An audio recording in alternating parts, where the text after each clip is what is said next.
The Joe Rogan Experience. These rubber bullets that these cops are using on protesters, how fucked up is this that they're just shooting them into people? Yeah, directly. Yeah. They're supposed to hit them off the ground. They're shooting them at fucking reporters. You see those reporters? You're interviewing these people, and they're like, ow, ow, what the fuck? Yes. They're just getting shot at. I know. By cops that know they're reporters. Yes, I know. And a reporter lost her eye. Recently, when? An ABC reporter, someone like that, got hit in the eye with a rubber bullet just recently, like yesterday or something like that. Oh my God. And lost an eye. That happened too when I was at the WTO riots. You know, like 1 second you're like, oh, cool. The chief of police is talking to the lead organizer and he's got his helmet off and everyone's like, oh, this is cool. They're all talking. And then from behind the police lines, you hear a bullhorn. We're going to be launching tear gas.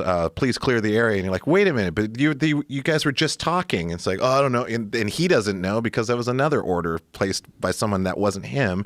And then suddenly it turns into pandemonium. And the next thing you know, another dude loses a guy that I knew that was a friend of a friend lost his eye in the WTO, right? It's because the guy, the police officer shot at him directly instead of bouncing it off the ground. It's just like, and it comes down to my gun guru dude that I was, training with for a film, and that's kind of what launched me back into stuff. But he was saying, training. It's like when it comes to police officers, it's community outreach, being able to actually establish a contact with your community so that they can at least have some form of trust or someone that they can talk to, that they can relate to, so they understand the police are there for their protection. And the other thing is like training. A lot of these officers are just like, they're just sending them out and going, hey, good luck. Deal with stuff as it happens. And then some of the cats are like, they don't know.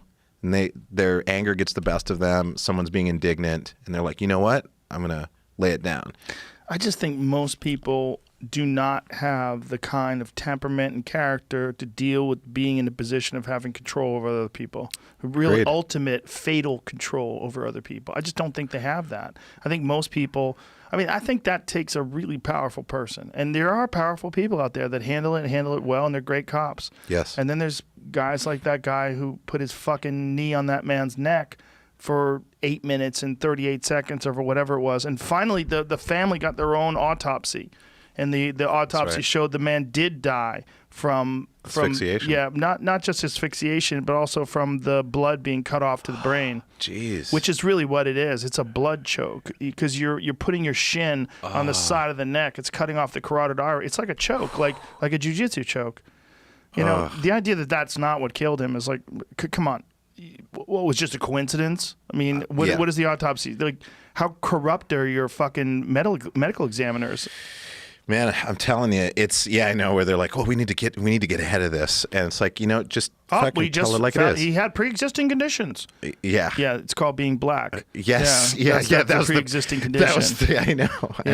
Oh my God. Called being black and being arrested, especially by that guy. That guy had 12 different abuse forms that were abuse claims against him over the years. Yeah, I know. And the guys that were just kind of sitting there, the cops that were sitting there, it's like again, it's also a training issue. It's like, and if you're a cop and you've noticed a fellow officer in the field doing some shit that they think is like not cool or just straight illegal, whatever, or they have a feeling that it's going to escalate with this person if it's left unchecked, it's hard for them to communicate because there's this whole brotherhood loyalty thing that locks everybody into like this code of silence.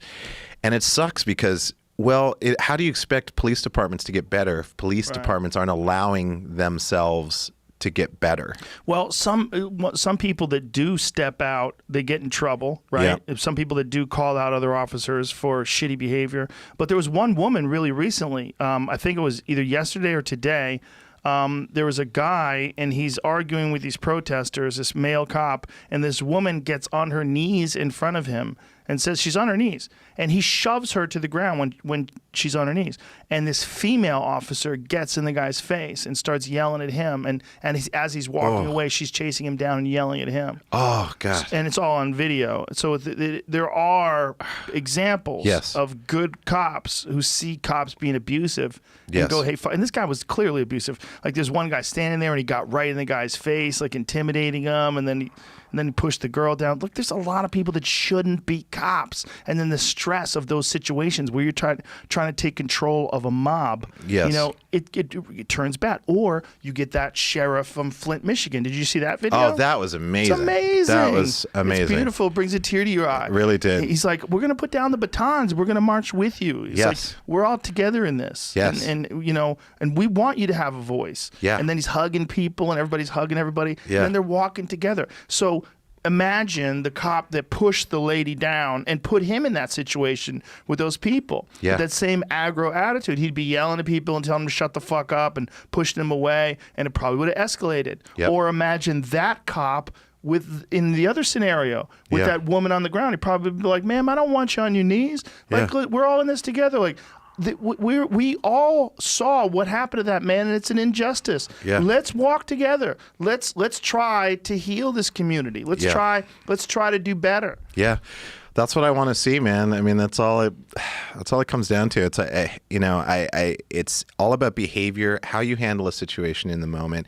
And again, if they had a little bit of training, just Yeah. a little bit of training to say like, stop before think, then assess the situation, and you know, unless your life is in danger, like, you know, but these situations are not that. These are cops that are like, something happens, there's like something clicks and there's chaos all around, Yeah. and the instinct is like essentially the same mentality as someone who's taking advantage of it on the other side, who are like the people who come out after the initial rage wave of like, you know, which is a natural kind of biological instinct, and it's a rebalancing. But then there are the opportunists that sneak in behind the wave, and those are the people that you see like targeting in a very organized way, targeting these stores, knowing exactly where they're going to go, and they're going to take advantage of these moments of chaos. Yes. And then of course that gets mixed in, and the cops see that, and it's like, well, they kind of get in on that wavelength instead of the majority wavelength, which is just like, we're pissed, we're emotional, we're loud,